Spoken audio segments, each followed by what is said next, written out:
വരട്ടെ, ഇപ്പൊ പോവാ. ആ ശരിട്ടാ, എന്ത് പോവാൻ വരട്ടെ എന്ന് പറയുന്നു.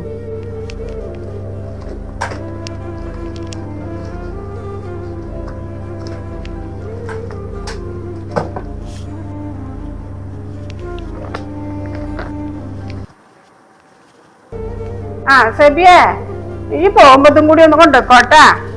ആ എന്ത് കൊണ്ടുപോകാനുള്ള കാര്യം പറയണേ? നീ സഞ്ചി എടുത്തൊന്ന് നോക്ക്. ഇതെന്താ സഞ്ചിയില്? ഇതൊക്കെ ഡ്രസ്സാണല്ലോ. അതെ, അതില് നിനക്കും നിന്റെ മാപ്പിളയ്ക്കും നിന്റെ കുട്ടികൾക്കും എല്ലാവർക്കുള്ള ഡ്രസ്സ് എടുത്തിട്ടുണ്ട് കേട്ടാ. പ്രാവശ്യത്തെ പെരുന്നാൾ ഉഷാറുള്ളാക്കണം. നമ്മുടെ വലിയ പെരുന്നാളല്ലടി. എൻ്റെ വിഷമം എല്ലാവർക്കും അറിയാം. നിനക്ക് തരാണ്ട് പിന്നെ ഞാൻ ആർക്കാടി കൊടുക്കുക? അതെ, കൊടുത്തതിൽ ഒരിക്കലും കുറയില്ല മോളെ. എന്തിനാ താത്ത നിങ്ങൾക്ക് ബുദ്ധിമുട്ട്? എനിക്ക് അത്യാവശ്യം നിങ്ങൾ തന്നെ സഹായിക്കുന്നുണ്ട്. ഇതൊക്കെ കണ്ടപ്പോൾ സങ്കടം വരുന്നു. ഭയങ്കര വിഷമം. നമുക്ക് ഇതുപോലെ തരാൻ